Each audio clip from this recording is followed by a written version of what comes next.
my country, but I don't know. So I stood back and asked myself a little question. What is the tourism in Tunisia? Why is travel sustainable in Tunisia? So to go back to our topic today, I'm going to introduce you to TSG, Travel Social Good. So it's a group of people, 420 people, who thought that they want to change the tourism in the future. And they want to make the travelers have a meaning, a positive effect on the place they went to. An economic effect, an environmental effect, even social effect. So they started the TSG. Today's topic is gonna be the basics of sustainable travel. So to touch a bit more about this and to learn more about it, we have 4 guests. We are honored to have them. So we begin with Miss Pauline. She started a e-commerce with the futa, the traditional futa. So she bought it from Tunisia and she sold it in America, and it did very big success. We have Madame Raja, who is a geologist, and she has a very big experience in travel. She went all over the world, and her career is really good. It's an example. It's an example career. Last but not least, we have Ms. Lydia, who is going to be shortly with us. She's an entrepreneur who worked to give a meaning to travel. She wanted to push people to have travels to go all over the world, but with a meaning. And finally, it's Kelly. Kelly is a blogger. She is placed in New York City.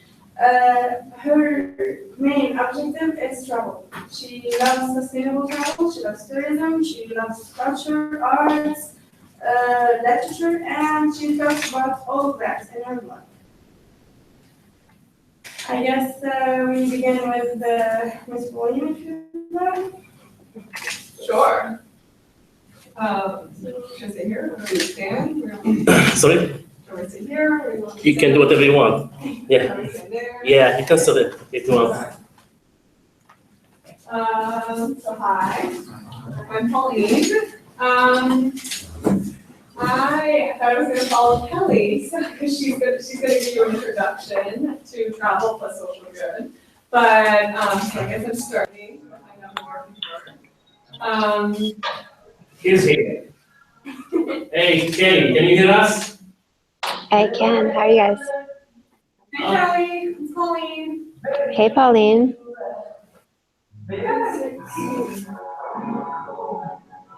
Hey.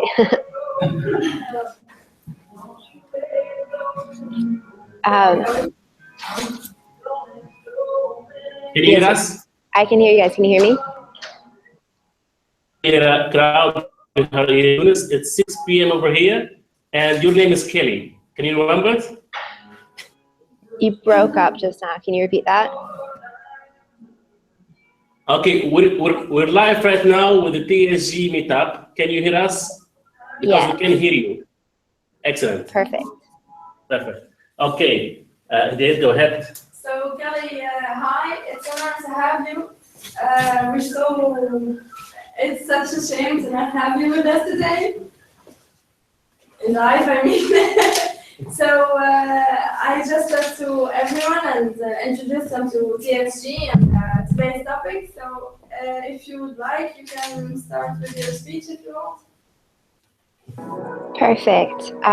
Well, thank you guys for having me Skype in. I'm excited to be here digitally. I'm sharing my screen with you just so you guys can kind of follow along through here. If I could.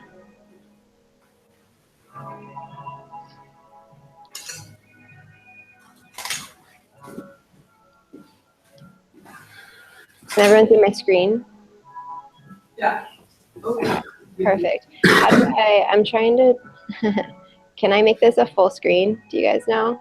Just a PDF. Yeah, it's working. Okay, perfect. We are Travel Plus Social Good, and we are a nonprofit and global community that's geared at transforming the travel industry into a force for good. And we do this because right now, on average, when you travel and you go somewhere abroad, if you spend $100 on average, less than $10 of that goes back into the local economy. And that's due to a phenomenon called tourism leakage. And that means that 90% of what you're spending when you're traveling could be benefiting the local community, but it actually isn't. And so since tourism is 10% of the global GDP, and it employs 1 in 11 around the world, we really see this as having a huge potential to positively impact the world around us. We were born in 2013 in partnership with the UN Foundation's Plus Social Good Network, and we originally launched as a summit. And the vision behind the summit was to have a conference where people came together from both private and public stakeholders, and they were able to work together to come up with concrete and actionable solutions in order to push the industry forward. And over the course of the past 3 years now, we've really grown from that original summit into a fully functioning nonprofit with 4 other initiatives as well. So we have 3 of them listed here. The summit is the first of those projects, and the summit is a design thinking conference that we have annually that again is geared at finding different concrete and actionable solutions within the industry. Our theme this year was focused on mainstreaming sustainable tourism because we really see the potential in the tourism industry to push to solve some of the world's greatest issues. But before that we can talk about doing that, we have to talk about how we can shift the mindset from being focused on sustainable tourism as a niche within the industry to something that is just a normal mainstream activity. And that theme kind of overlaps with the rest of our projects throughout the year. There are other projects that we have currently are the Hub Network, the Academy, and the Media Network. So as you guys know, Travel for Social Good Tunis is a member of our Hub Network. The hubs are different local chapters around the world, and the goal behind the hubs is to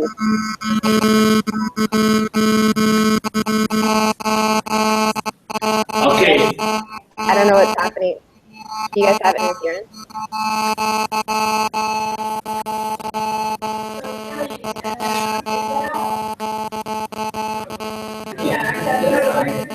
See if you can have a Kelly's voice, see if you can put up your presentation again.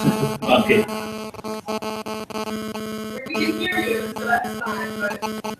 There's a ton of interference. That just stopped. Okay. Can you guys still hear me? Yeah, we can hear you really clearly. There's just a ton of interference on my side. I don't know. I'm gonna exit out and see if it stopped. So hopefully that stays that way. Can you guys hear that at all? Or is it just on my side? Okay, can see it now. Okay. So we launched the Hub Network because we really believe in the power of cities to mainstream sustainable tourism. And that's because when most people travel, they're visiting cities. So whether you're traveling somewhere for business or for pleasure, more often than not, you're not necessarily visiting a rural area, you're visiting a city. So we really look to cities as having the potential to unlock the power of the travel industry. Every hub is unique because every city is unique, but the hubs are focused on education, advocacy, and community building. And so to build the community, the best way that we found to do this is by hosting in-person events. So these can take shape as a panel like this one, or it can take shape as we just did an Instagram walk in New York City yesterday. We have a class in Brussels later this week. So it's really up to the hub to determine what's best for their city, because there's no way that I could sit in New York City and say this is how you transform the travel industry in Tunis. So we bring people on board that we trust their vision and work closely with them in order to bring these ideas to life. The Travel Plus Social Good Academy is a universally applicable and affordable education system that basically acts as the how-to within the travel industry. So right now these have taken shape as in-person classes in New York City, but we've been doing a ton of fundraising over the past year in order to bring this to life as an online academy. The online academy that we're developing will be focused on the Global Sustainable Tourism Council and their criteria for what makes a sustainable business. And so our vision is to have the first online curriculum be about how to make your business a sustainable business. The next initiative that we have on here is the Media Network. And the Media Network is an alliance of content creators ranging from journalists to bloggers, as well as social media influencers, particularly those who are active on Instagram. The vision behind the Media Network is that by working together, they can cross-promote one another's work in order to amplify reach. And then the very last project that we have that's not listed on here is the Travel Plus Social Good Academy, the Travel Plus Social Good Coalition. And the coalition is a network of businesses that are committed to sustainability. Right now it's a New York City project, and this is because the New York City hub is the most developed. They launched about a year and a half ago. We're working out the framework for it so that we can expand it worldwide. But the vision is that as different hubs adopt a coalition in their cities, it becomes a tool for travelers to easily use so that they can spend their dollars in confidence that they're supporting that local community. So you may be traveling to Tunis, or you may be traveling to Brussels, and you don't necessarily know which hotel or tour operator or any other sort of business that you want to go to or promote. But if there's a hub there and there's a coalition there, then you can spend your money knowing that you are empowering that community through sustainable tourism. I should have been on these pages, sorry guys. So this is just an overview of the different hubs that we have around the world, and we've actually expanded since we made this graphic. In total, we have about 27 worldwide. So it is a global network of different communities around the world. We are an entirely volunteer-run organization, and we have more than 135 volunteers worldwide who are working with us on these different initiatives.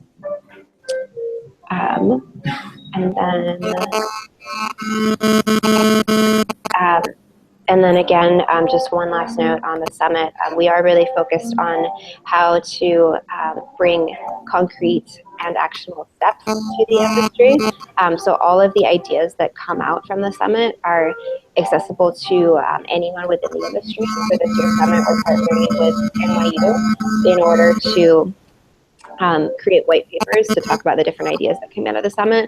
But in our previous summit, we just announced this year that the Ritz-Carlton Hotel actually used one of our ideas that came out of the 2014 summit and is implementing it into their programs, their hotels worldwide.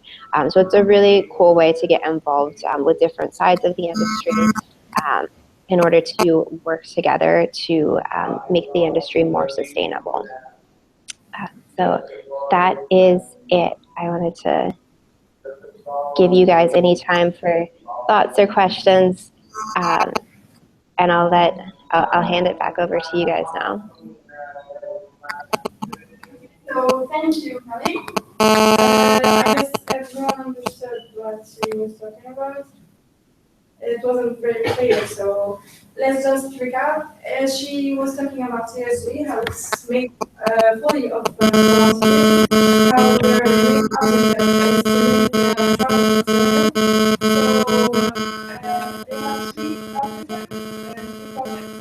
they have three hubs, the education system, and the media network. So does anyone have a question? How to create a hub in Sus, for example? So, Last 3 years, Sousse is known as a big hub of tourism in Tunisia, and this last 3 years, it was too hard for this area. And I think to create a hub there, including not only the city, but also other cities around nearby Sousse. It can be interesting because there's a lot of things to discover. The architecture, because it's very specific there, and many, the culture there.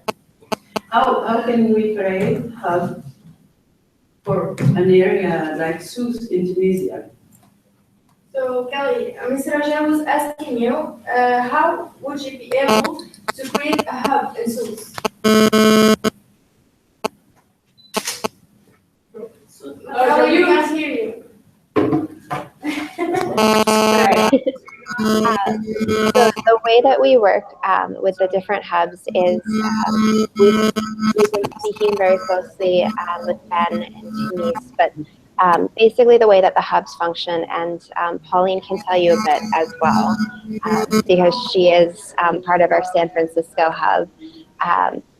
But the way that we work with the hubs is that each of them kind of develops their own roadmap for how they envision making their city more sustainable within the travel industry. And we work with them to find, to help to chart out that path. So every hub does it a little bit differently. As a couple of examples, the New York City hub is pretty heavily involved with media and then also with business owners. And so most of our events have some sort of how-to component that has to do with either media or business owners, or bringing those two together in some way. So we do, like I mentioned, a lot of Instagram walks, a lot of educational classes and panels. And then we also, we have hubs in New Orleans, and the New Orleans hub has taken a very traditional approach from the start, and they said that they wanted to spend a long time meeting with local stakeholders and really getting a really solid understanding of the different travel professionals in the community. So most of their events are actually more geared at having in-person meetings with different travel professionals to see how that they can push the industry forward. The Chicago hub is really geared toward networking and also fundraising for local nonprofits. And so they do. Kelly, we have no. We're gonna deal later with the questions. So yeah. So we have, because we have we have another guest waiting on the line. You don't mind? Absolutely. Sorry. We have Lydia with us right now. Lydia, can you hear us?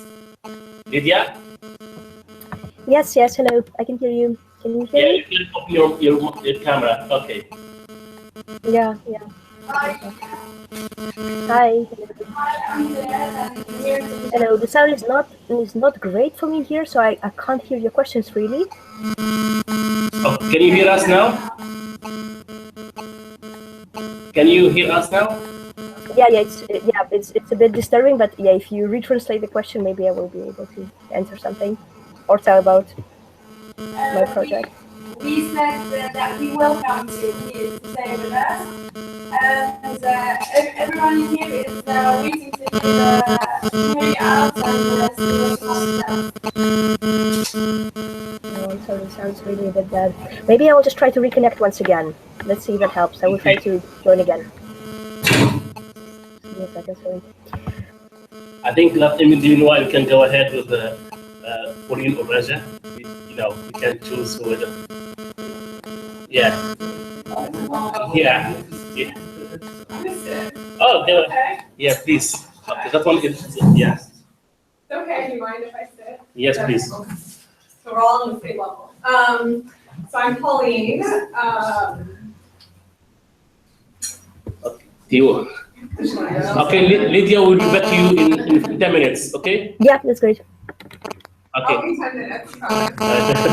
All right. So, Pauline, thank you, Kareem, for inviting me to participate in this panel. I'm really excited to be here. I'm also thrilled, Kelly, to be involved in Travel Plus Social Good and part of this movement to mainstream sustainable travel. And I am a volunteer, I'm a co-lead in TSG San Francisco, the Bay Area in California. And we're working with the local community to identify what challenges there are to tourism there, what opportunities we find there, and then take some action. And as Kelly was saying, each hub has a different approach to how they want to engage their community, because each city has its own challenges, its own fabric, its own opportunities. And so what we have decided is really to meet the stakeholders and hear from them who are steeped in the travel industry or the travel sector in San Francisco Bay Area, and hear from them. So we have 3 co-leads. There's myself, comes from the travel sector from different paths. So I, in addition to my business, Futa Lifestyle, I previously worked in donor travel program at World Monuments Fund, which is a New York City-based nonprofit working in the preservation of cultural heritage sites around the world. I was there for 6 years. 3 of them I worked on donor travel. The other co-lead, Jeff, is a sustainable travel specialist, and he still works in adventure travel. And then the third co-lead is Arati, and she is a social entrepreneur and works in the travel tech industry in San Francisco. So all 3 of us are in San Francisco. And so in February this past year, we came together, all 3 of us had kind of moved there within the year, and Kelly kindly introduced all of us because we'd all had expressed interest in Travel Plus Social Good. And we met in February and first thought, what questions can we ask about how do you define our role? How can we service the community while at the local level, this grassroots effort, with also promoting the mission of Travel Plus Social Good?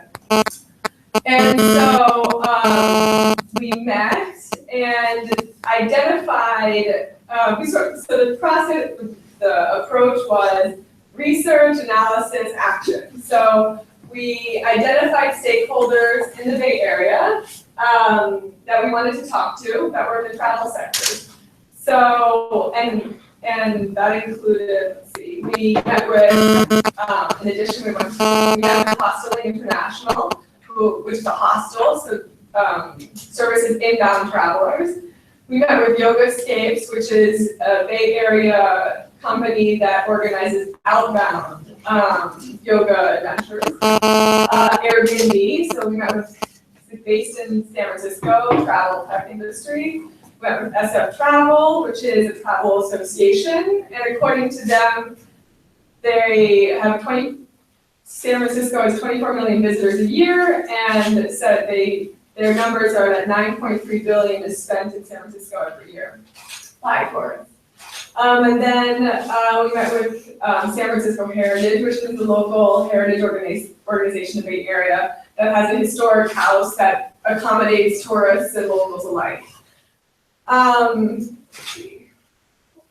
So we identified these stakeholders and a few more that all work within the travel sector, and we met with them, we set up meetings, listened to them, took notes, really asked them where do they say we can fill the gap, because we didn't want to duplicate any efforts that are already being made in San Francisco. We don't want to do the same things. We don't want to host events just because for the sake of hosting events. We really want to contribute to and service the community. So I'm ask them, what are their challenges, what do they want to see, what do they want to improve, what are their aspirations, what do they love about being in San Francisco, all of that. And the theme kind of arose from all those conversations, and we realized that one thing, among others, but one thing that kept coming back was that many tourists come to San Francisco and only see the main sites, Alcatraz, take the cable car, they go to the Ferry Building, Ghirardelli Square, they do the main sites and then leave. They don't, there are tourists that visit different neighborhoods, but we kept hearing how they saw a lot of these sites in these neighborhoods don't see the value of tourism or aren't seeing the impact of tourism. They're not the positive impact of tourism. So we decided after hearing that, so for a couple of months we met people, and in September we reviewed everything, and now we're taking action. And we decided to focus on one neighborhood, and this is what we're doing in the new year. We're reaching out to, we want to pilot a program in one neighborhood in San Francisco and create encourage community interaction. So we're looking to reach out to businesses in the neighborhood, whether it's galleries, museums, coffee shops, clothing, any sort of business in this neighborhood, and connect them with local tour operators, guides, and really encourage, because the neighborhoods that we're looking at is centrally located, but is overlooked very often by, there's not much, it's overlooked. And so that's our first step when it comes to action. And I forgot to say in the beginning that I was going to present about travel, like what our approach is in San Francisco and the Bay Area, but I'm really, really interested in having a conversation here with all of you and also with TSG Tunis to see, learn from you, see if how can we inform each other's approaches. I'm much more interested in having I want to have a conversation instead of talking at you. So I think at the end we can converse more, and I want to hear what's happening with TSG Tunis and what you're thinking. Because again, this is how we felt this was the best approach for us when it came to San Francisco, because we just felt like we had to dig a little and really understand what was going on. We can't say we're experts in San Francisco Bay Area, but we're just filling this one gap, and we'll see what happens. And if this pilot project in this neighborhood is successful and we see really positive effects from it, then we'll continue on and look at different neighborhoods and expand our conversation, but always still come back to the neighborhood that we started off with. Did everyone follow? Is that good? Yes. Yeah. Yes. Thank you, Pauline. I guess everyone is pretty much excited about the question and answer later. Now we can see Lydia, she's connected. Okay. Lydia, can you hear me? Lydia is connected from, you are in Holland or in Russia right now? Are you in Russia or Holland? No, we can't hear you. Your microphone is muted for some reason.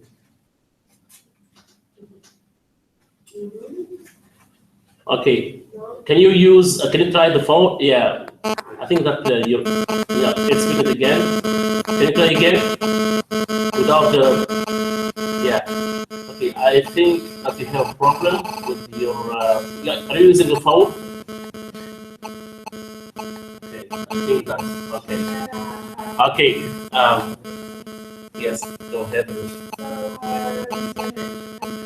This Sajah is coming, she's coming from Swiss. She did the whole, trip just to be part of this. It's, yeah, and Pauline, she is. My trip is 140 kilometers, but Pauline. From San Francisco.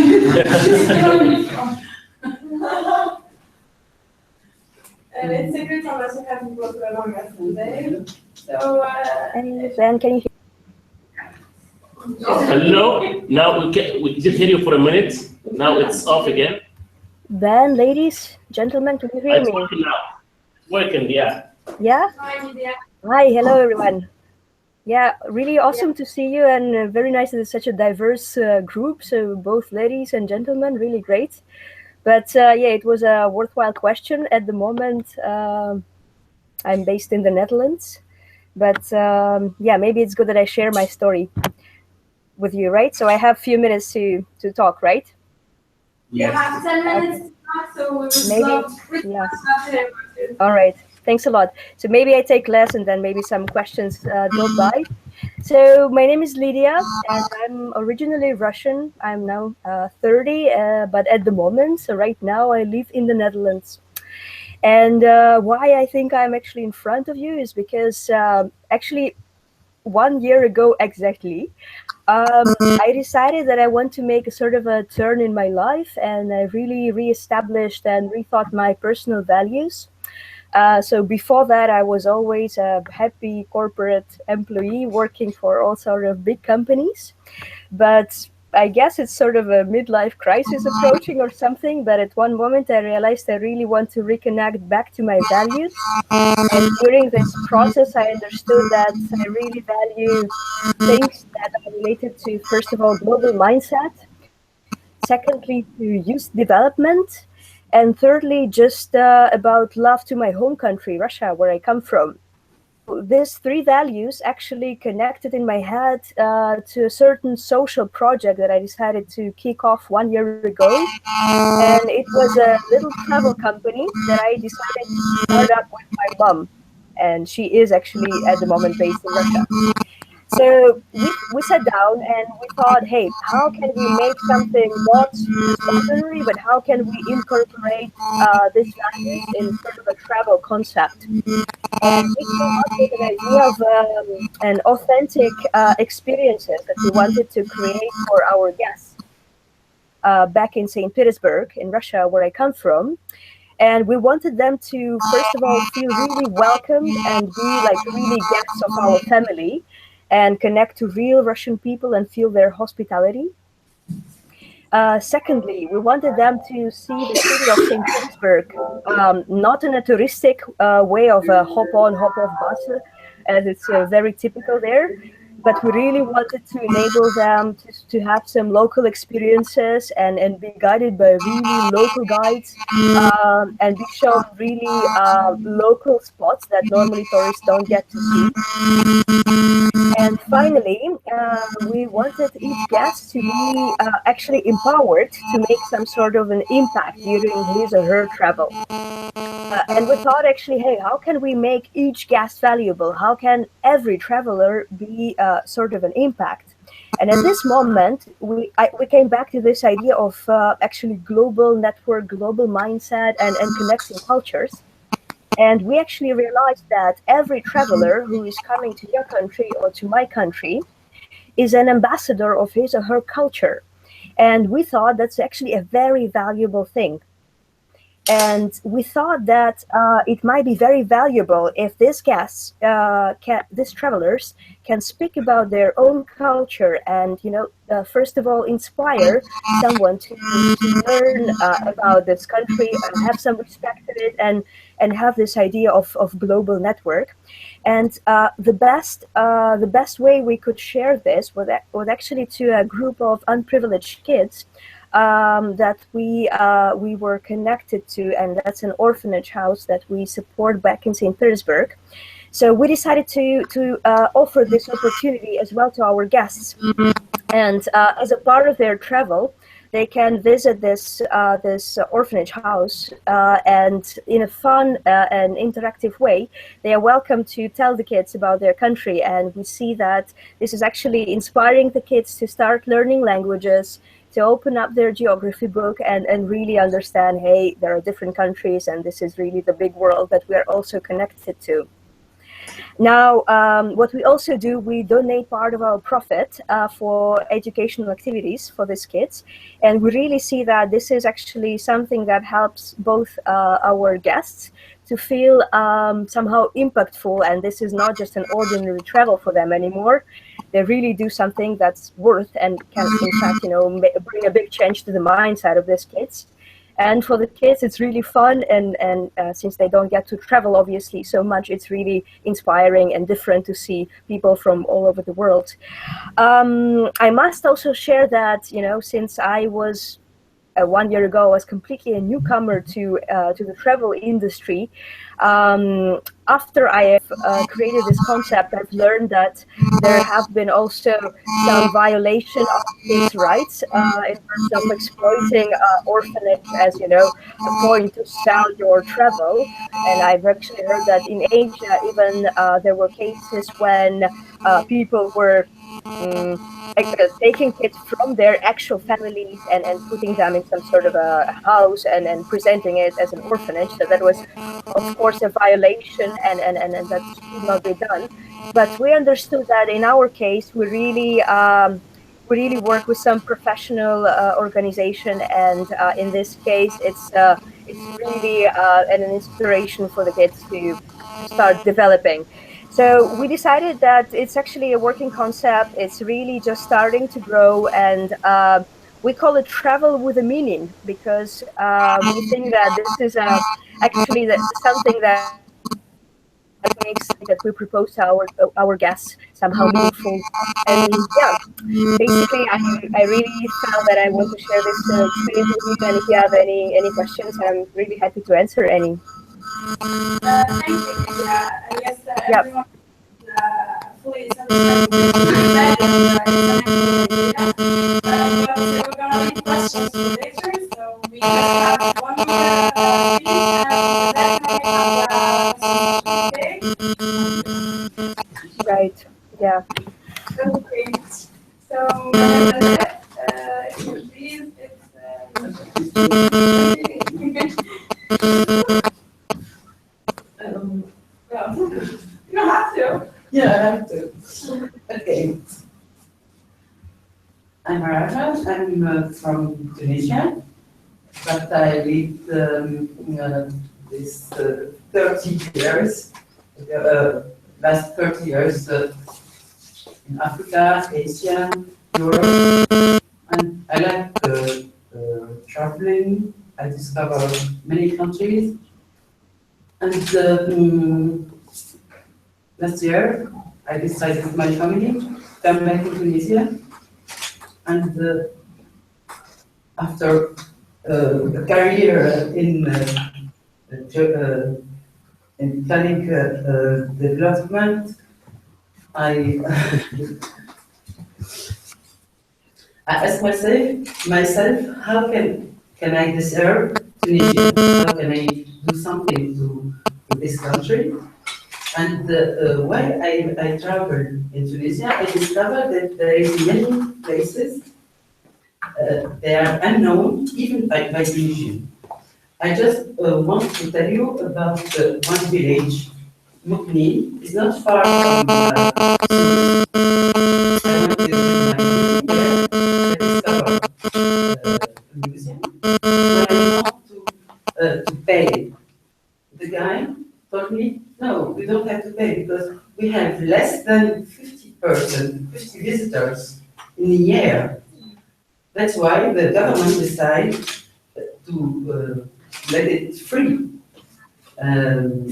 We visit Mukni. There is a Jewish temple, very interesting. You can go there. You find it a ruin, and you find really it's like jewelry. It's really a heritage of our country, but nobody take care of that. There is a lot of things. What else? There is some tradition there. Nobody take care about it. Just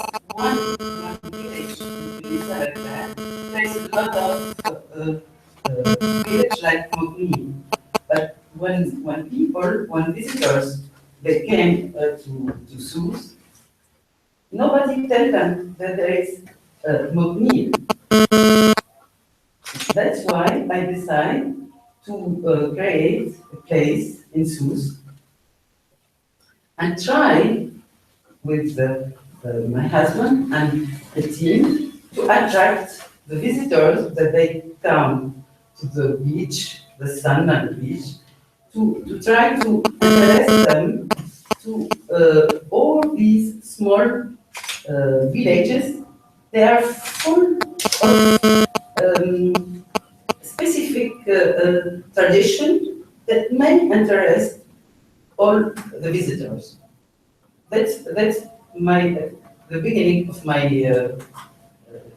new life in Tunisia. And when Karim asked me to join the This gathering. yeah, Meetup. I was very happy, and I think that we can collaborate with you and with Kelly to create something special. Of course, Sousse is not like San Francisco. Sousse has his own specificity, but I'm sure that we can attract people, discover our way of life, our gastronomy, there's a lot of heritage that they are now unknown, even by Tunisians.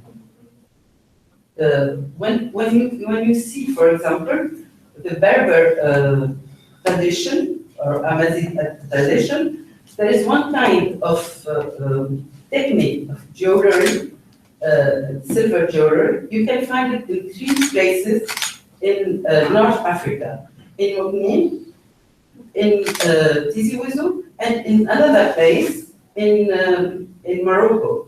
It's the same for one technique of ceramic. You can find it only in 3 places. There's many things like that, but people, they don't know them. And even Tunisian, you can know them. Maybe if you read scientists' works, at the time you can discover that. But people, they forget it. They forget all these things, and they find Yeah. just very sad. Yeah. That's why I think that we can collaborate to create something new in this country. Because now in Tunisia, I think we can begin another new era of tourism.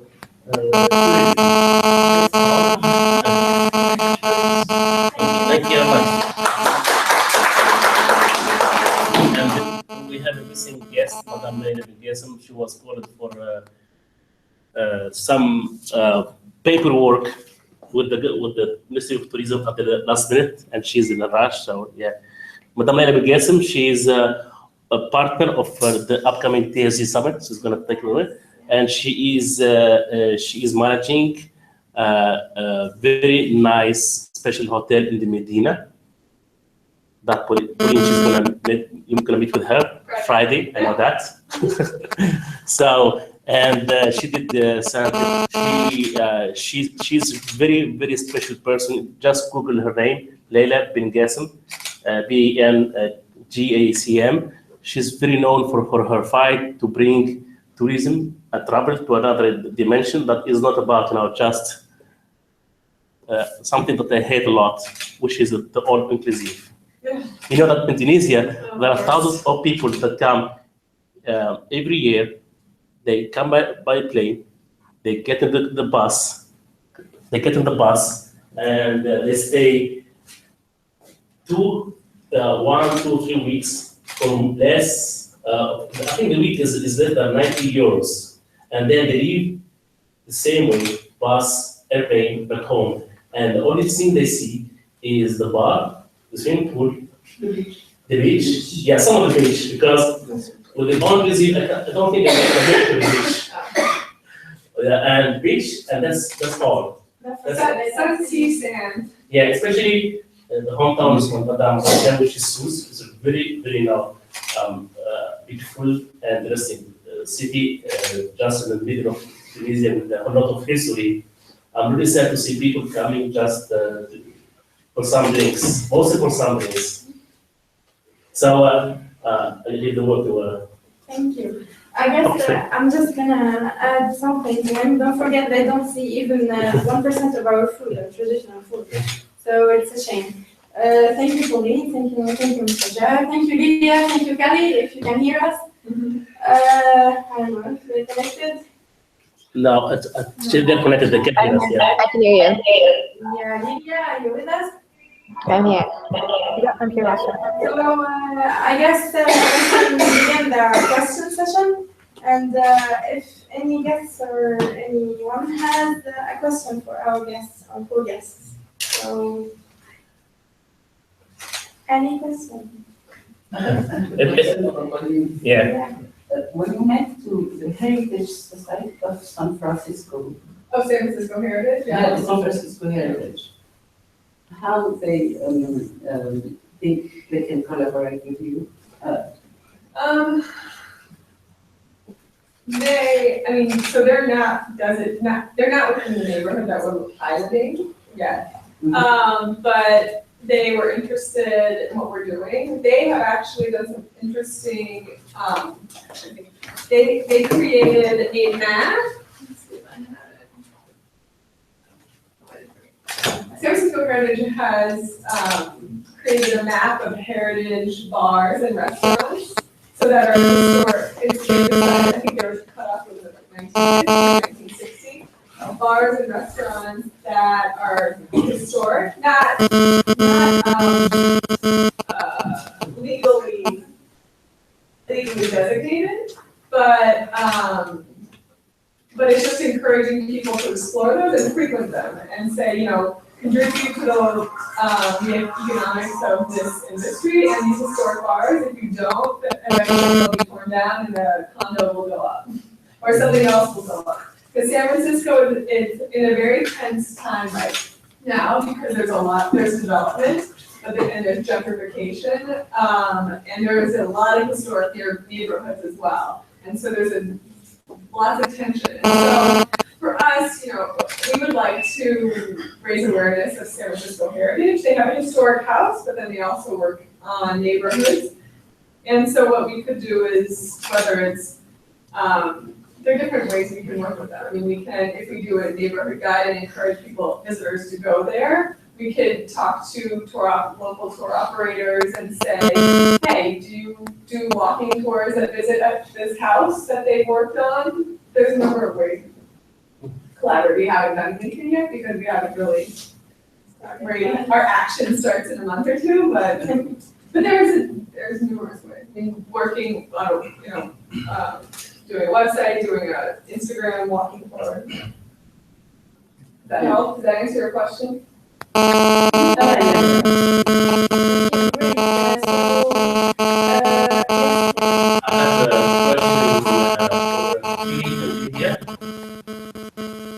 How, with the increasing number of tourism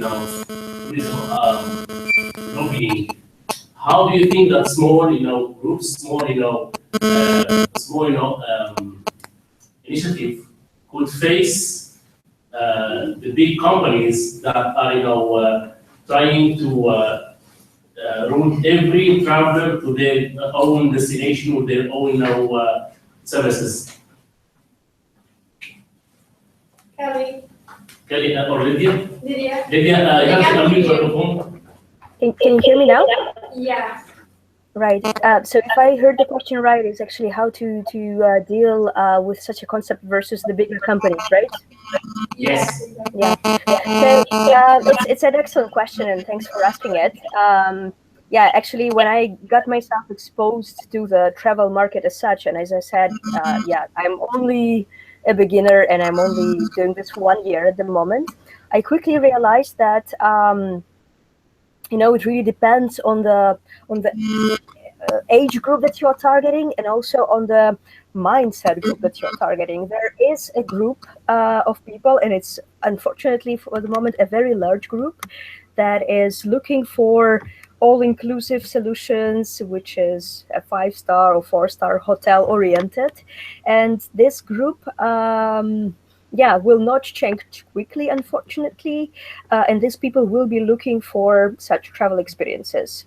I have seen, though, some examples of when concepts like mine or really smaller and more, human-faced concepts have been proposed to very large tour operators like TUI and so on, and they are starting to understand that there are other groups that are looking for more authentic travel. In my very case, I decided really maybe not to fight the giants at the moment, but really try to find the group that looks for more authentic experience and more connecting to real people rather than just sitting in a hotel and going on a bus excursion. And luckily, this group is growing very fast. And this group is very active, and these people are normally the ones talking to their friends a lot and promoting this idea. And for sure, this type of an experience that they get is much more exciting, and there is much more to share. So my suggestion is that since we guys realize this type of travel is much more impactful, and this is actually what is going to help our communities in different ways, is that we just engage first with the target groups that are responsive to what we propose, and we actively use this as a tool to speak about it, to ask these people to share about their experience, and share also on our websites on about how we do it. And I see actually word of mouth bringing a lot of new people, and the network getting stronger. Thank you. Yeah, so It was a question to and Kelly. Sorry, come again. it was a question for both of you. Kelly, as you No, I agree with a lot of that. I think that there's definitely a rise in both larger corporations are not perfect, but there are a lot of really good examples of larger corporations that are improving on implementing sustainability into their entire business model. And then I think there's a ton of really great smaller organizations that are popping up all over the world. And I think we're seeing a trend more and more around the world of people and travelers who are looking for transformative travel experiences. That seems to be a really big buzzword lately, with people just getting focused on transformation through travel. And in turn, people are also seeking out experiences that feel a lot more authentic. So whether that is something like Airbnb and connecting with a local host and staying with them, or it's something that is going on a locally owned tour guide or anything like that. There's more and more travelers who are very purpose-driven. So I think that's the biggest trend that we're seeing right now, and I agree that it's definitely a growing group of individuals all around the world. Thank you. So I think as a response to your question, so Karim asked, how could little groups of people who want to make sustainable travel can go and make a place for themselves in front of all those hotels and all those traveling agencies who are having all of the markets. So they answered, sorry, you don't look for people who are looking for exclusive solutions. They want hotel, swimming pool, beach, eating, sleeping, and then going back home. You look for people who want to travel, to discover culture, customs, to want to have an impact. So you reach to those people, and fortunately for everyone, those numbers of people are growing and fast.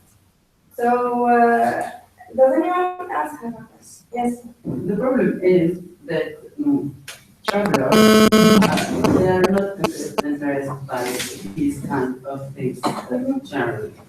I tell you something, there is Kairouan. Kairouan is a very interesting city in Tunisia, and people when they come to Suez, travel tour, they propose a trip to Kairouan. Sometimes they cannot have the number, the full bus. Yes. It's not a full bus, even 5 people, you know, for just car. Yeah. Because people, they come here in Tunisia to go to the beach. And they don't want to have even half a day to visit a city like Kairouan. There is really problem. That's why I think that Kelly told us, she spoke about three parts of TSG, and I think that the media is very important to speak about these kind of places or the heritage. That's why I asked Pauline how San Francisco heritage want to collaborate with TSG, because I think that is the thing to develop. It's to see how to mix sustainable cover and heritage. And when I speak about heritage, it's the whole thing. It's including archaeology, bars, traditional bars, fast food, everything. You know, many kinds of things. The thing is, I know, for example, that I traveled in St. Petersburg, but the people they usually travel in St. Petersburg. They don't see the area of St. Petersburg. They just see the Hermitage and the main places, but they cannot touch the soul of Russian people and the way of life of Russia. Yeah, I think that's the goal of the yes. No? Could you repeat that? Lydia, Madame Asha said that was people in I think I heard that she worked.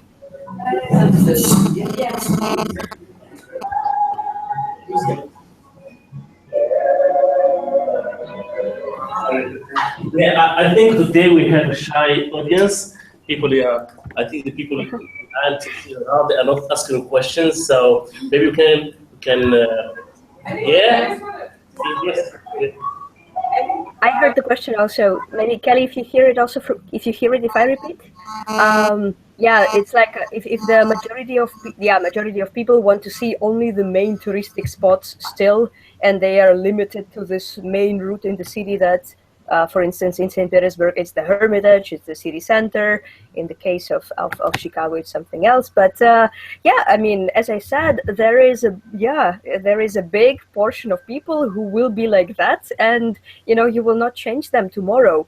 But what I also see is that in the age group of from my own age of 30 going up to 60s, at least in Western Europe, to what I see, it's not cool anymore to say that I've been in St. Petersburg and I went to the Hermitage, like, yeah, great, everyone has been to, many people have been to St. Petersburg, many people have been to Paris and have seen the Eiffel Tower, many people have been to London and have taken a selfie with the Big Ben, but that's not cool anymore, that's not interesting.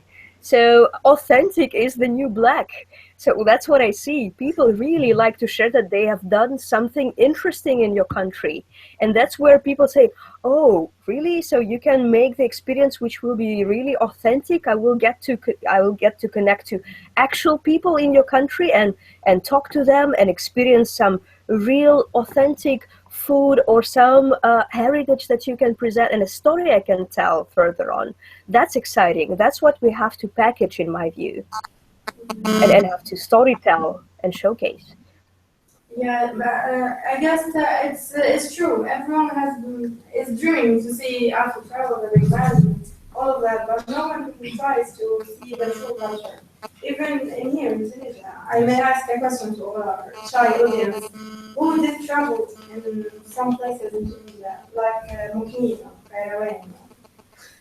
Yeah, we have one person. Did you discover the true culture? Maybe I'm sending up not a family like translate, but just a local translate, not outside. I don't have a chance to go outside, maybe in the future. But my father, when he traveled the majority of region in Tunisia, he insisted to not just go to a hotel and comfortable situation and good foods and eating or foods, but understanding the traditions, the old fashion and wear or foods or maybe behavior, comportment, psychology, manner of thinking. So yes, so when we traveled, the majority except two regions, Kef and Jendouba, the rest I know it. Like you. Yeah, except yeah, I don't have the chance to go there. But the rest I know it.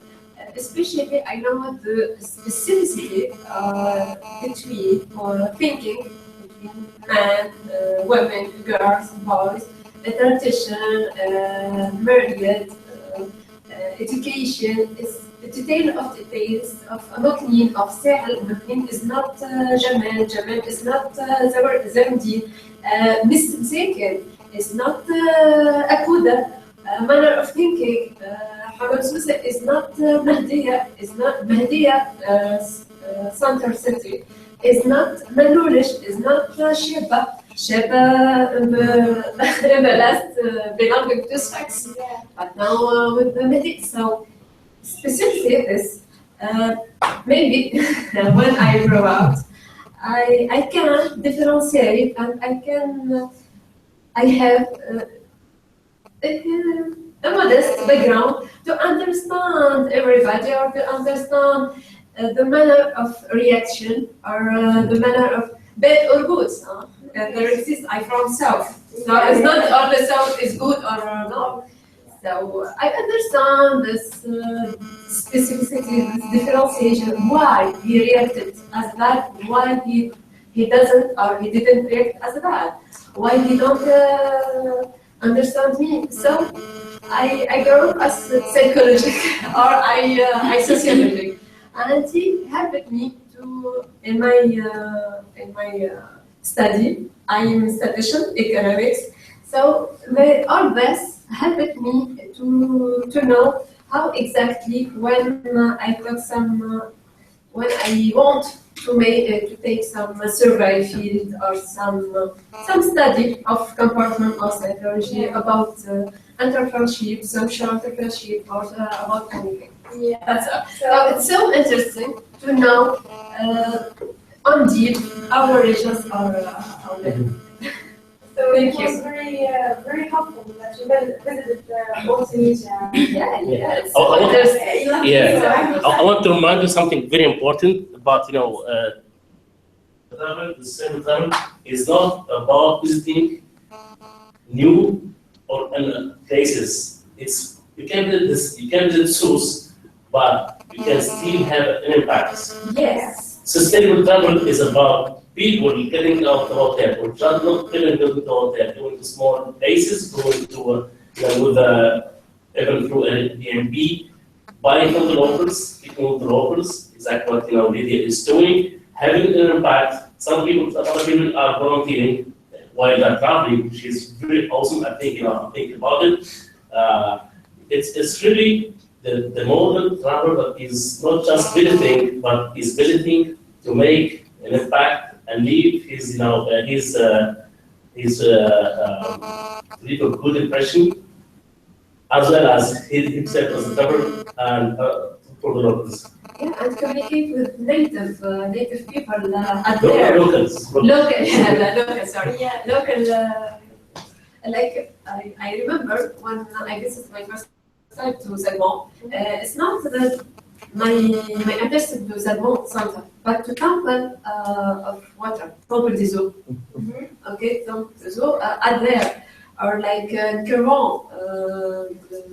these traditions places like City Sahfi or other, or in Mohin, what are there? What I searched this. Yeah. Or in Jerba or Matmalta or anywhere. Sarah had a question. This initiative sounds good, but I have this question for the person who are fan of this kind of travel. When we use the classic or the traditional ways of traveling, we are confident because when we pay them, we know what it will happen, what we will see. Certainly, we have less good surprises than other, but also we have less bad surprises. And but with this kind of traveling, how we can feel more confident. More secure. Can I answer? Yes, yes. When I joined TSG, for me, it's not a bad way of traveling. You can adopt, you can go to 5-star hotel, and you have an impact in the city. Because, for example, in Sousse, before the all-inclusive, you have all hotels in the city, and there was many restaurants, and these restaurants collapses one by one. Now we find some of them.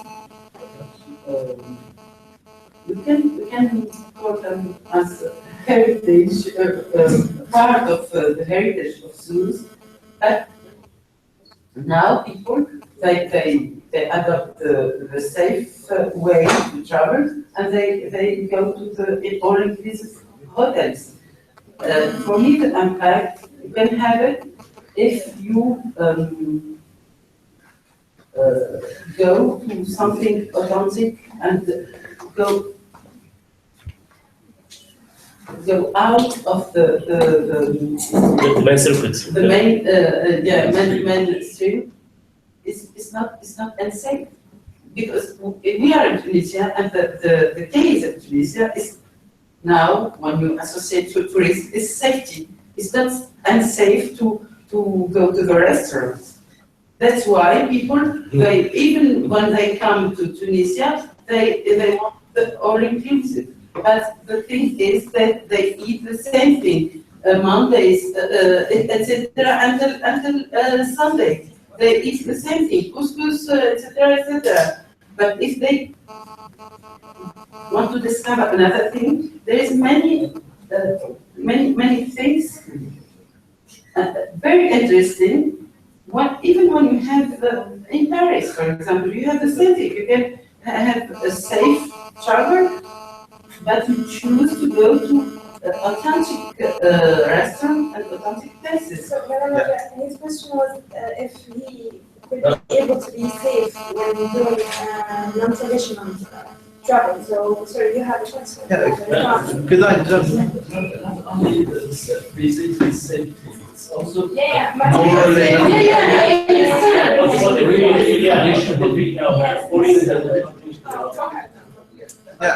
What if we just what we are proposing about safety and about being sure about what will happen and so on, and at the same time we talk about the freedom in Paris, for example, and the safety of the day and so on. Why don't we come up with something that could marry between all of them, between the lack of safety that we have in Tunisia, in Suez or any place, any kind of organization or a kind of structure that could be at the same time based on volunteering, at the same time has kind of business side in the sense of. I think yes. This question is a general question about, it's not about safety, it's more about what is the guarantee when I go through. Yes. So the question is so if you have an answer, maybe Kelly or Lydia. I just wanted in the context of San Francisco, for example, the neighborhood that we're looking at is actually sometimes seen as something. But at the same time, there's I have comfort and confidence that you're paying X and I'm going to get Y. There's this transactional confidence. The thing is, I think there's a bridge between the two. I think what you're envisioning is if you, whatever you move forward, whether you create your own program and you say, here I'm an entity, I'm an organization, and I want to bring, because there is a huge interest as Lydia was saying, there's a huge growing interest from youth, from me, from a lot of people that want a meaningful travel experience. And places are taking advantage of that in a good way. I'm saying, for example, Iran is a top destination for lots of people to go to see culture, heritage, sites, all of that. And it's the unknown of seeing something, and there has to be systems in place to accommodate that. So I think there's a bridge. There's a way of. People are going to want to go to something,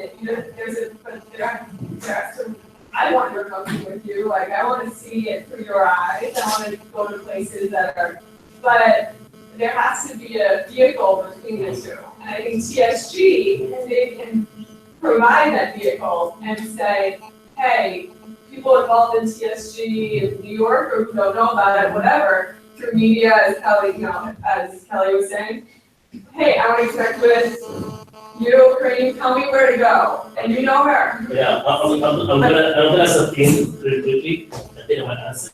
If someone wants to tell me how to get home paid, I'm gonna tell him what is the bus station and the next bus station, what is the ride, and how much does it cost. Because it happened, I'm by the way, observer. It was over 120 people between 2007 and 2014. And there was a lot of travelers from all around the world that I call them all sustainable because they all can get hosted in a friend's place to go surfing, and they go, they have service, they have no worries. I didn't see people. I have a guest from Poland, and the guy told me, okay, what is the most dangerous neighborhood in Tunis? And I was going to say, okay, it's Bellahma. And I want to work, but I had no idea. I thought it was going to Google it or something. You know what happened? The guy, he was in the neighborhood. He got in touch with the people. They did host him. They did, invite him for lunch. They gave him gifts, and they even gave him a ride back home. And he went there the next day. There is always a risk to take. Even if you go in 5 stars hotel, in 5 stars bus, in 5 stars airplane, someone can rob you, someone can hijack you. It can happen. The most important thing is there is no guarantee. There is no guarantee in the social travel, but confidence and the love discover other places. I went to different locations around the world, and I always avoid the downtown. I try to go further. I have no fear to go anywhere in any place. Because people will start to feel, discovering new places, talking with people, That's the people that are, the most the target of this the field I'm talking about. So Sorry, maybe another answer. It will, for me, as my own idea, it will be more amazing and interesting when we travel with a spirit of adventure. Okay, on this, by following this way, we get good feelings, a good feel. When we discover a new way, new place, new anything, be brave, be courageous, and take a risk. Why not? But minimize the risk. Yes, of course. But why not be brave and anyway the risk? Yeah, it's a good idea, but not everyone has the courage to do it the first time, because first time is always hard. So, as an answer to your question, you asked if there was a guarantee. If you travel this way or that way. There's always, for the second time, it's not only physically. Yes. It's really traditional yes. The things or handcraft things, or really it's an old monument, not things made for taking money from tourists. So you want to know if that You are not a tourist, you are a traveler. You have to make a difference. A tourist is someone who is, Agency. has an agency, he has an agenda, he's a guide. A traveler who's someone with a backpack, and who's someone with confidence, and he's going anywhere, stepping into the next spot and saying hello. I don't know. So maybe Kelly have something about that. Kelly? Can you repeat that? I'm having a hard time hearing you guys. So some of the audience asked if how could they guarantee if not only physically guarantee the travel and if they would enjoy the travel, but also how could they guarantee if in some areas if they go, if those monuments were true or were fake, or those were really handmade cultural objects. So can you answer this question? So the question is, if you're visiting somewhere, how do you guarantee that that is an authentic reflection of that community? Okay, so I think with the rise of travelers searching for authentic and purpose-driven experiences, at the same time, there's also a rise in the demand for transparency with whatever you're booking. And that is everything from if you're donating to a nonprofit, where does that money go? Charity Water is a great example of a nonprofit that when you donate money, you actually get an email 6 months later, and it's like, this is where your money went to fund this well in Africa, and you know exactly which one it is. You know exactly where to look it up from GPS coordinates. And I think I think the question was, what would make me, go ahead and try the sacred travel, where I can have an easy and comfortable travel, paying money. What makes me, go away from the comfort of the hotel of the regular travel? Yes. I said it's not only about physical things, it's also about what you get. Pay for, what you pay for. You get what you pay for, yeah. Well, but if, let's say, because I understood it as well as Kelly, so were you saying, like, when I buy something, I want to be sure it's authentic, or you're not talking about that? Yes. Oh, you understood that. So I think she's addressing that. Yeah, I need things that is authentic. Yeah, because the question was, why they pay money, traditional, for sustainable travel, and go through, the unconventional route, tourism route, and what will take them away from having the hotel, having, the luxury bus? What is what makes, what is the guarantee? Use this kind of money, I would, get what I want, what I'm paying for. Yeah, I think Kelly is addressing that. Sorry. I think my point is that when a traveler is purchasing something, they are looking for a very transparent view of what they're buying, whether that's an experience or whether it's a product. There's a lot of industries other than the travel industry that are doing it better than us, which is why I think that there is a lot of potential within it. So whether you're a business and you're selling a product that is locally made, it's about saying not only is it locally made, this is where it's locally made, or saying this is how much of your money is funding a project that someone is working on. And I think that you can guarantee those experiences if you spell it out for the demographic that you're marketing it to.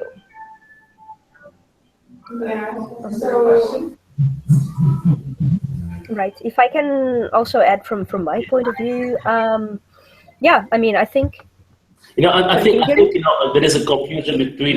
He is telling that what makes me drop down, all inclusive, easy, comfortable travel to and go for a sustainable social travel. This is the main question that he's asking.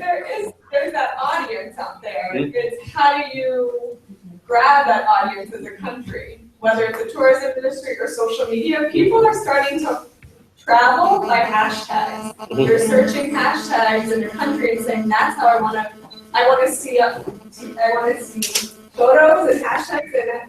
Let's hashtag Hokkien. What are people doing there? And that's how they're discovering places. No, again, I'm so sorry. Okay. What is your name, please? Salim. Salim is having, Salim can have a travel. He can pay $200 and go into travel to maybe France or Italy. He can go have a hotel all inclusive bus, airplane, bus, hotel, and he can be happy with his travel. He can go to any destination. He's asking, what makes me drop all this comfort and go try something new that I may pay and don't get nothing back.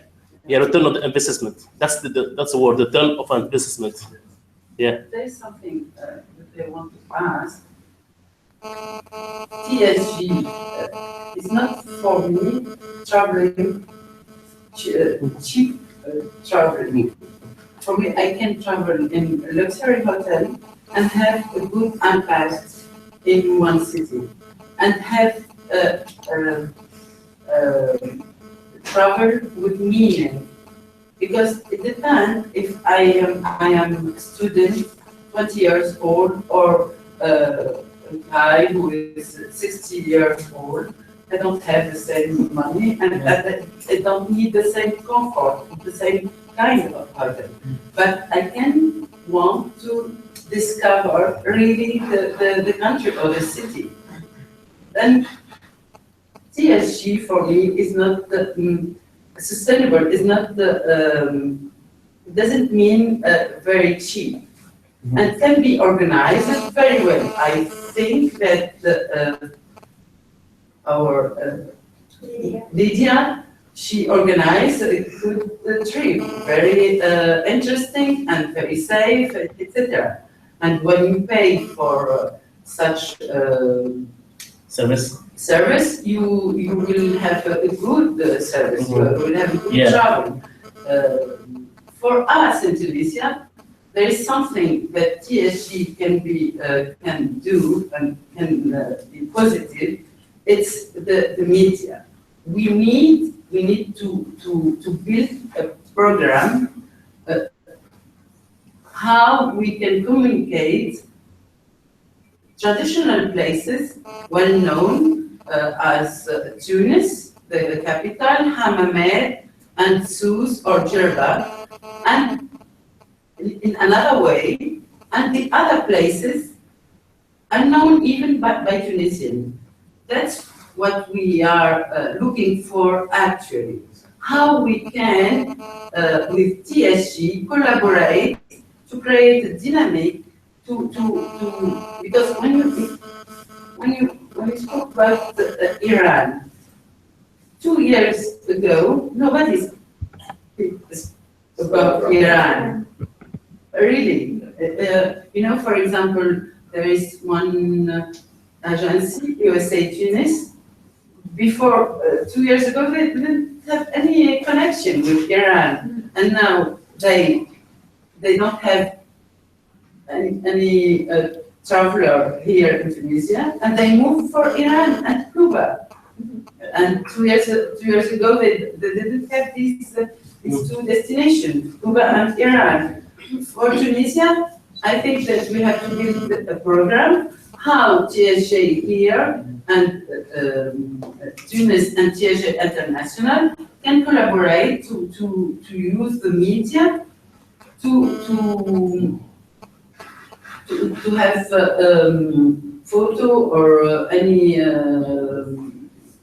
news or any articles or about these kind of another way of traveling in Tunisia. We need this kind of collaboration. So your solution is that we have to use the media. Yes, I think that this part of TSG is very important. The hub also, I think that Tunis is a big hub, of course, but we have to think about other hubs in Tunis and make and the dynamic, because for example, let's say there is maybe six places maybe we can create. TSG is more about awareness than really creating a service. No, I know. It's working.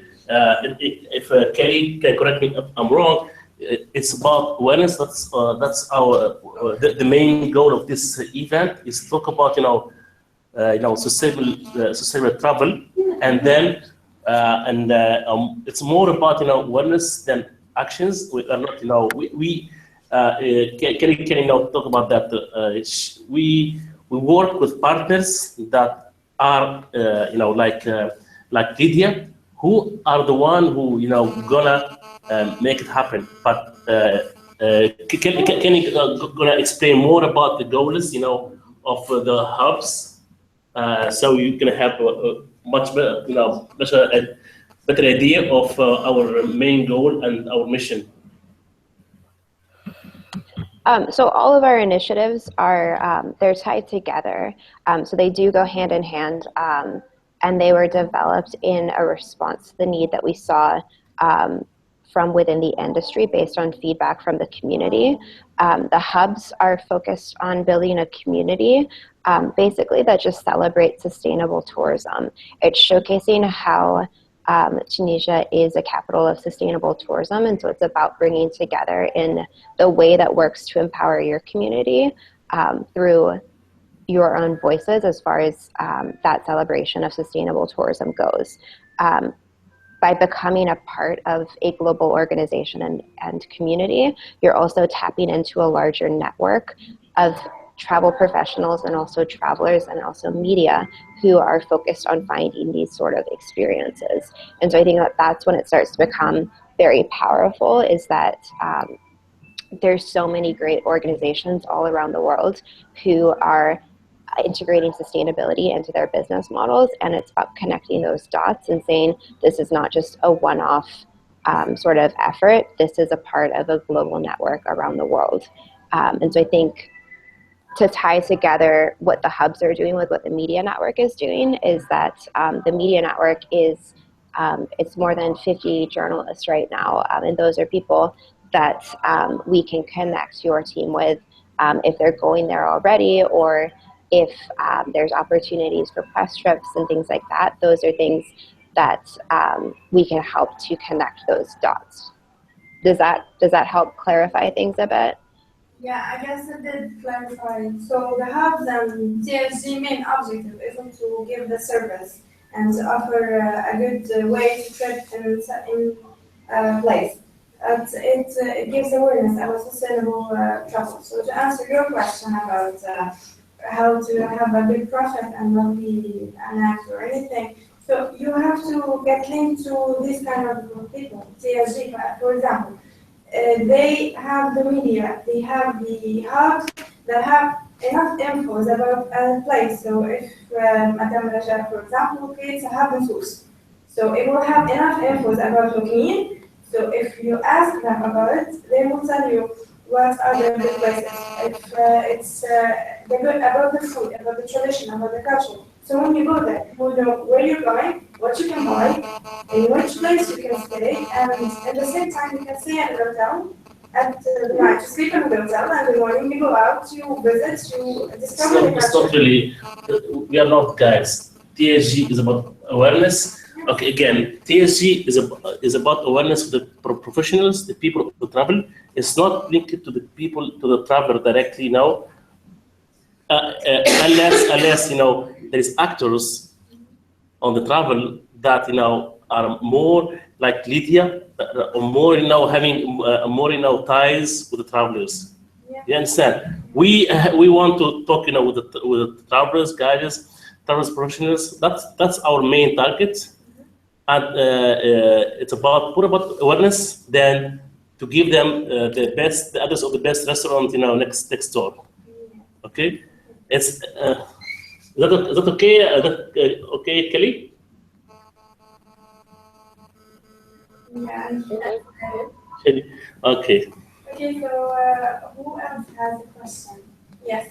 How to encourage people and the travel agency to invest in the social travel? Good.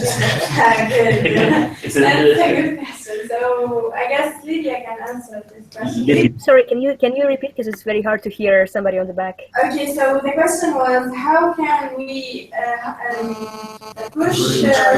encourage tourists, push them, Travelers. travel agencies and Travelers. travelers, Yeah. travelers or travel agencies? Travelers. Travelers. Travel agencies. Yes. Yeah, that's no more than social travel. No. It's no, that's more. To invest travel agency. Okay, invest let's. in the social I'm travel. gonna go back to the roots again. Okay, we are not talking about the service that can be bought in a box and you can go home with that box. Social travel or sustainable travel is something that is happening every day, everywhere. We are talking about ways to travel or better travel more than a service or a brand or anything else. It's you when you're heading to the cab, you're taking the wash, the car, and you're going with the locals, making impact on the town. That's social travel. That's the sustainable travel. You don't have to go through anything. It's not a service. It's not a ticket you buy at the next shop. It's really something that it's a more about way to do things than a service or a product or a box. And Lydia would correct me if wrong, would help us to understand more about this. Right. So, well, if I understood the question this time, my thinking is that it's a bit related to the previous question, I guess, is how to in the end inspire people for what we're doing. And my little experience tells that it's in fact by just inspiring them. I actually want to share a thought that I brought just from the last week's World Travel Market, where we had actually a big agenda on sustainable and responsible travel back in London. And I really loved one quote from a professor in sustainable travel saying that, you should inspire people with what you're proposing, not moralize over it, right? So you shouldn't say that, you will do so and so good to the community because otherwise you're doing very bad. That's really not something that's going to encourage people, right? But if you actually just showcase the actual families that traveling sustainably and authentically helps, some actual social good projects that are happening because people choose to travel differently, this is what is actually making the whole mindset change. And if I think about myself, for instance, right, I have not been to Tunisia, unfortunately, but when we and my husband and myself are just choosing where to go, we're often very much choosing by inspiration, right? So if we've heard that there is some amazing place or some amazing project to get connected to, then this is a very big milestone to make your choice in that direction.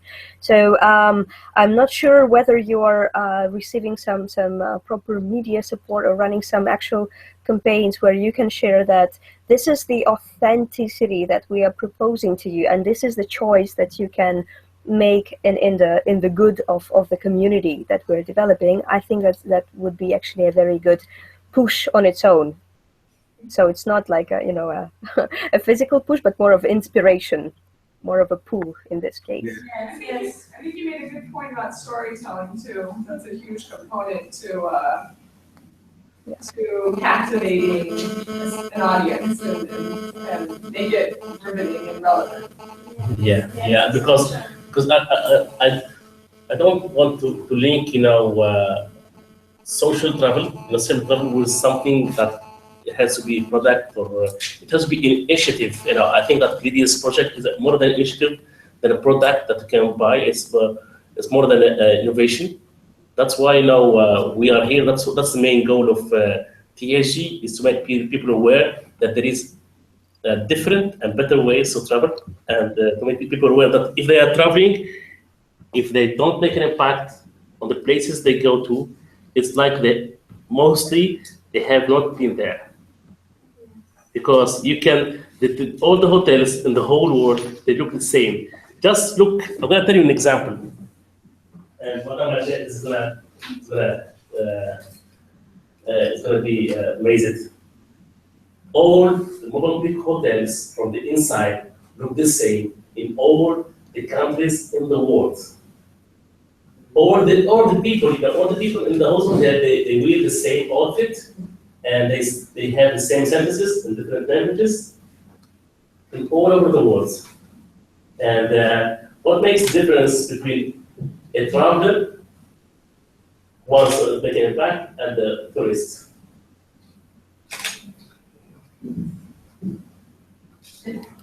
Excuse me, I don't know.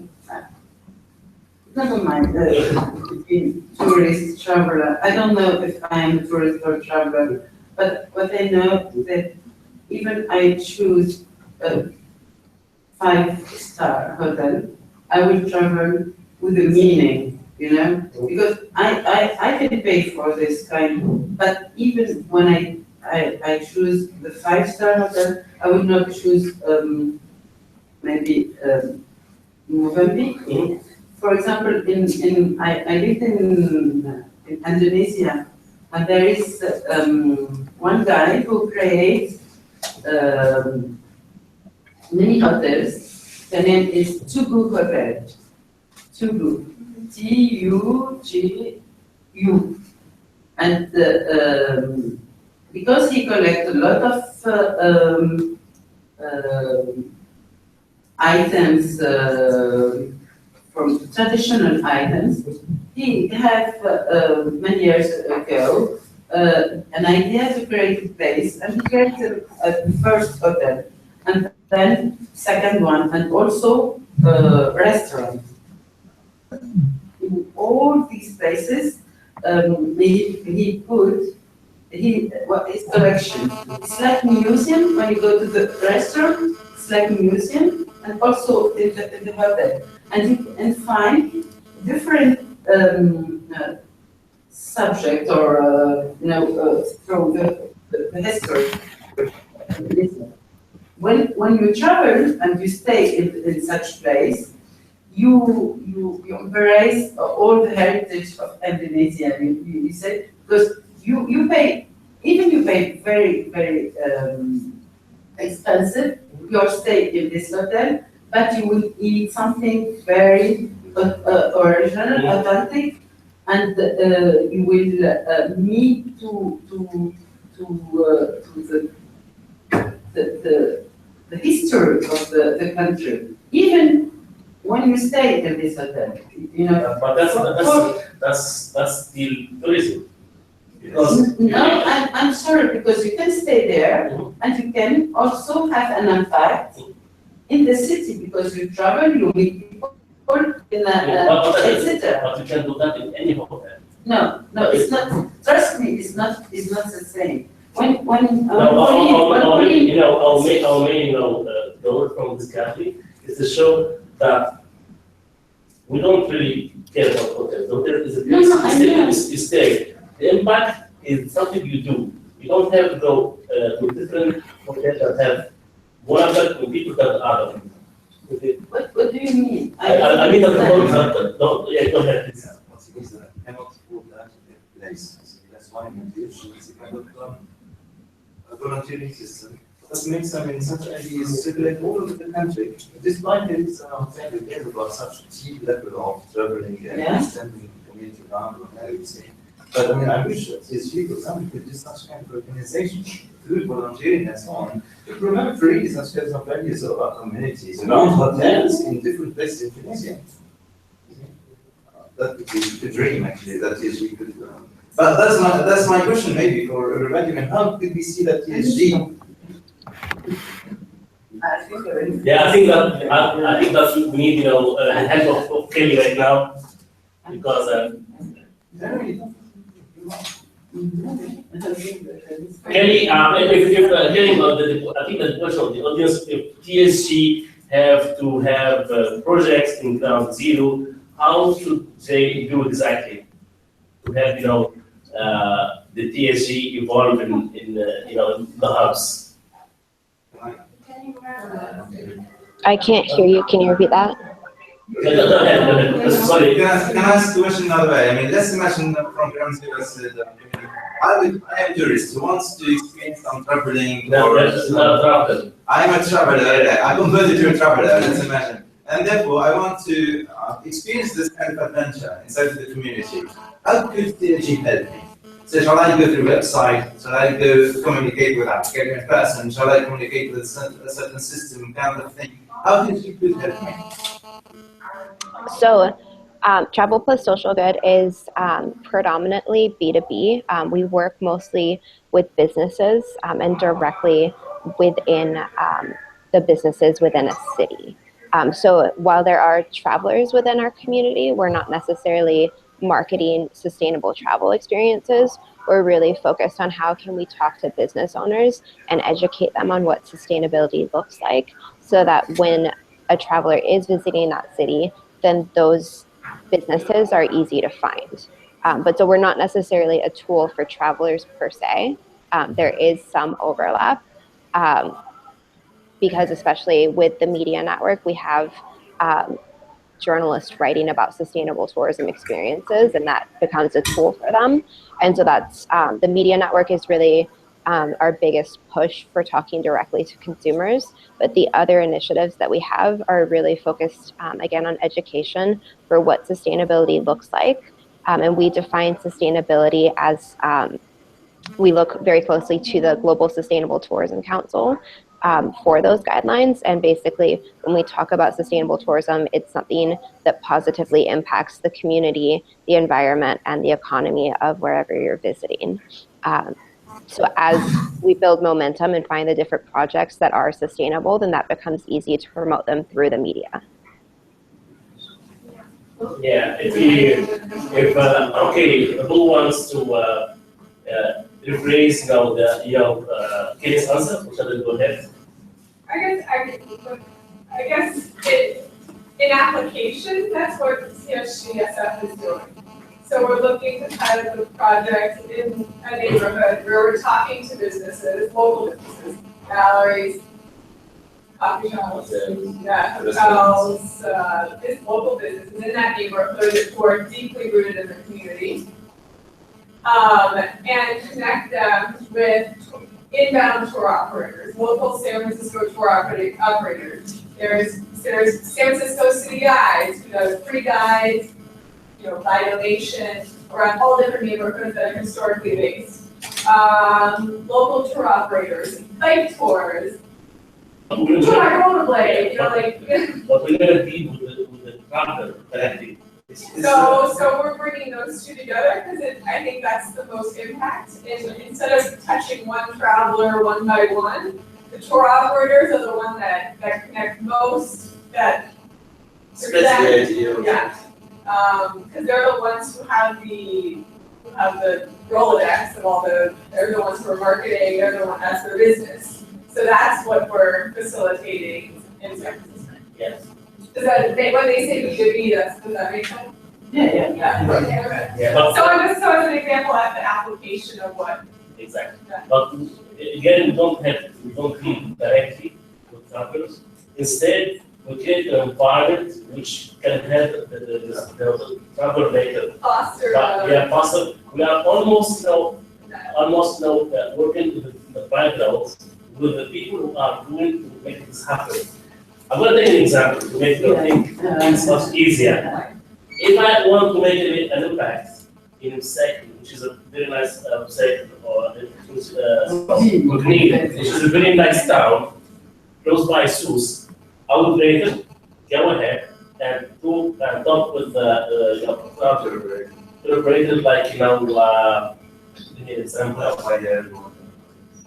And link like TTS to the travel system, and go ahead and visit the village and see the people who are doing, the totally, and bring those together to create a new kind of, traveling experience rather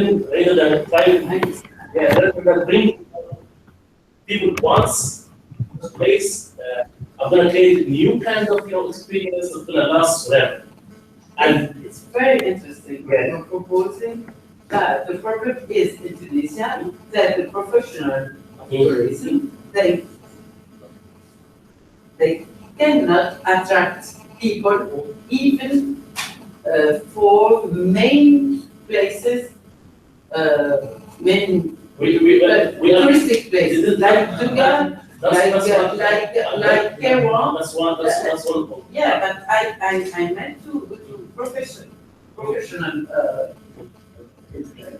tourism, and they told me that they cannot attract people at one place like Duga. Duga is really the main place that every traveler have to visit. I'm just going to tell you the question. Do you think that they will be interested by Mukni?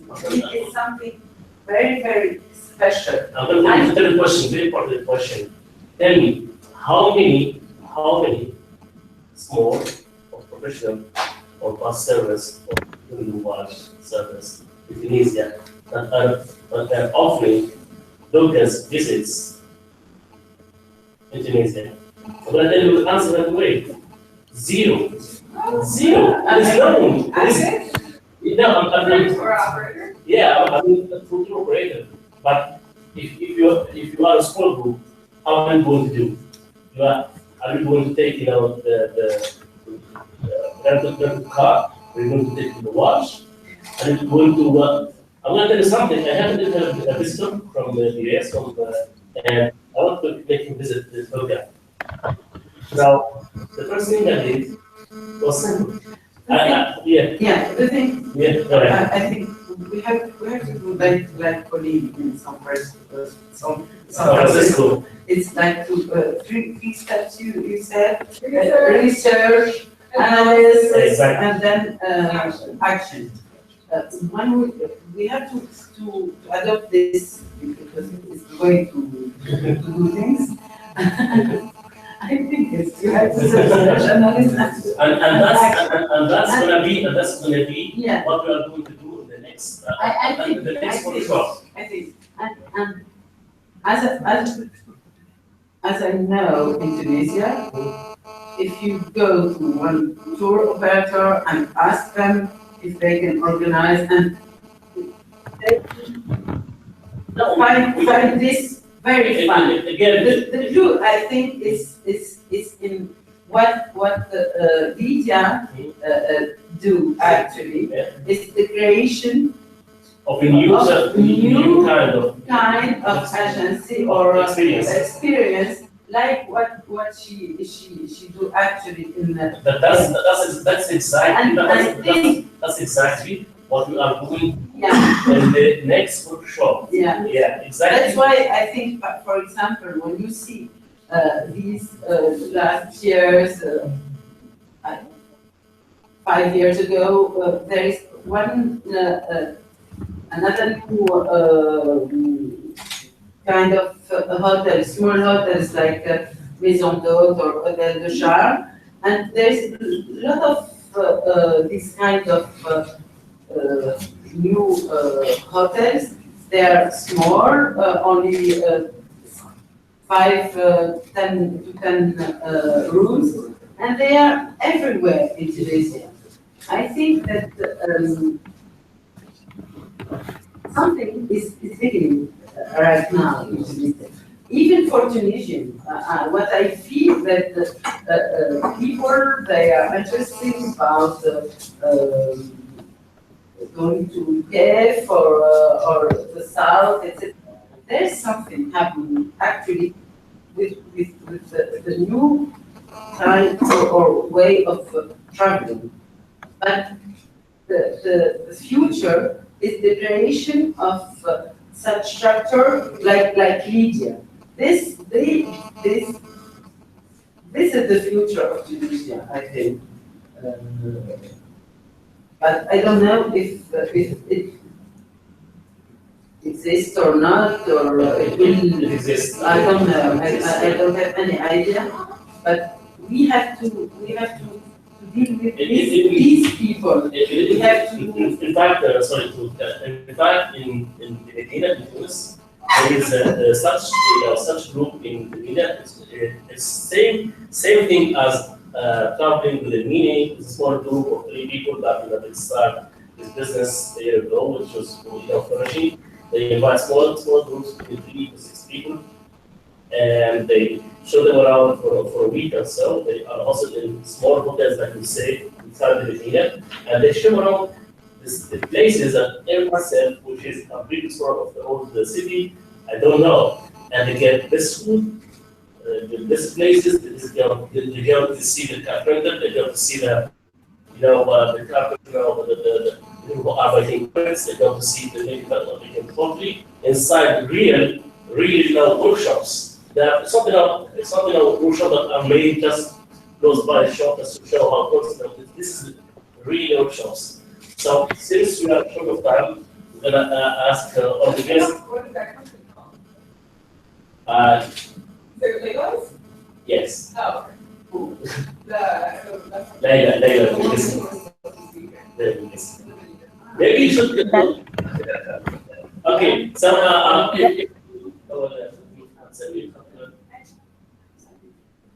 Okay, so I guess we have no more time, unfortunately. So, Khalid, Lydia, can you give us a final speech? You have 3 minutes. Wow, final speech. Well, yeah, first of all, thanks a lot. And it's really a pleasure to see that, the ideas that I have, that many other people in the world are developing, are also developed in Tunisia. I really love the level of discussions you have, because it feels like you are actually willing to change the very stable industry and really bring the impact through travel. I think it's really worthwhile, and you will, my experience tells that you will face some challenges, like the stubborn people who keep on doing what they've been doing, but by showcasing the good examples, by bringing the inspiration out there and telling them, hey, you can actually have a much more inspiring and fruitful and emotional experience, then you will succeed. I really wish you all the best, and I would love to be connected more and to tell more of my experience, if that helps by any chance. But best of luck, and really I keep you all the persistence to make the change. I would be one of those who would travel if you really showcase what's there. Okay, thank you, Lydia. Now, Riccardi.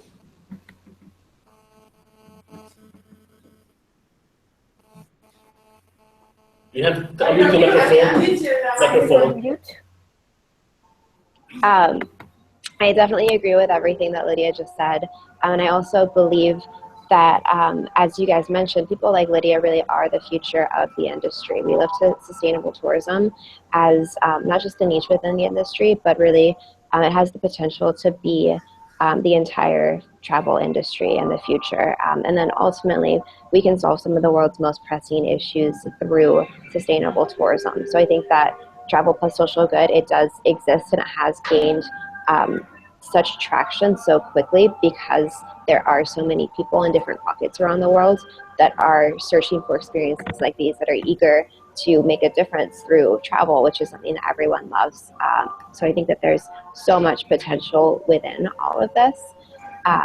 And I agree with Lydia again, like I wish you guys all the best. And it's really exciting to see how all of this will continue to grow. Okay, thank you, Kelly. Thank you. The lady question there is going to run, so we would like to announce that's right. I think I've spoken too much, so everything feels really interesting. I'll give, if you want to contact me, I'll write my email on the board. Feel free to get in touch, but I'll be here for next week. And I'm in San Francisco, but I think that Mr. Najat is invited you to Sousse already. yeah.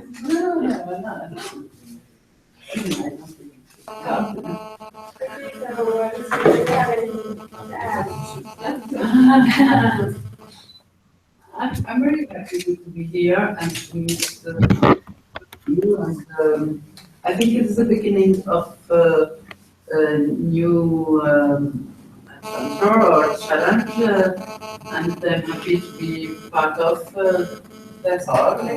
Yeah, and Kelly, I think that now Madame Rajet is starting a new hub in Sousse. She's gonna get in touch with you. Yeah, what I didn't tell you, They tell told you you. is that I have an experience with the Indonesian Heritage Society because I was there and I couldn't work, and I tried to do something in this amazing country, and I was member of this association. And it was really very interesting experience. And I want to do the same thing here, is to address people to the culture of Tunisia, because Tunisia is not sun, sea and sand, or not only this. There's huge of things to discover in this small country. Thank you very much. Just one more thing, we want to team that works on this meetup, and so there's Lucia, Ale. What's that? Go to the camera. Let's come to the camera. No. So this is Lucia, this is Ale, and this is Iman, and I'm Yusra. who is this? Yeah. I'm really glad and really happy that you're here with us. I want to thank you so much for making this a successful event. So thank you so much. Thank you. Thanks a lot. Well done. Thanks, guys. Okay, thanks. The whole broadcast have been saved into the YouTube channel. I'm gonna get the link later. Yeah, of course. Okay, thank you very much. Thank you to Pauline for being here. Thanks to Madame Raja, thanks to Kelly, thanks to Lydia. And thanks for the And this is I'm so happy because this is the first TSG event ever. Thank you everybody. Yeah!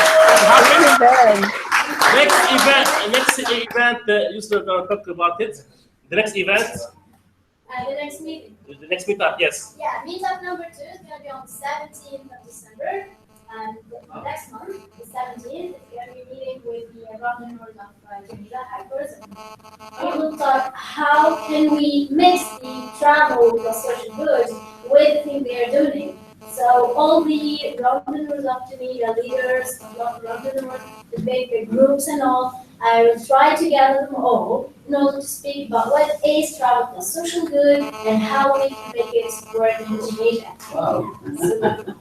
And also we have the workshop later on. Yeah. In January, we'll have a workshop. Several teams working ideas and all, and the end we came up with maybe a mobile application that will help with the travel and social good. That's what I have as a vision and a wish with my great team to work on. We wish to have a phone application that works for the travel and social good, and it will be worldwide or to we will see.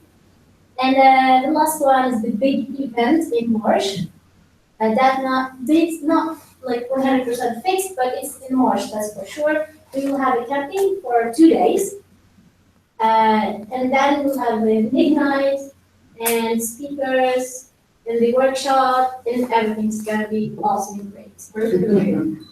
Here downtown in Tunis. And the suburb, and the Hammer shop, it's about 12, 15 kilometers of the Porcelaria. It's a camping site on the beach. So amazing place. Wow. Woods, camping site, and beach. So finish. So. So let's meet on the second. Okay, thank you very much, and see you very soon. Thank you. Bye. Bye, Ben. Ciao. Bye bye.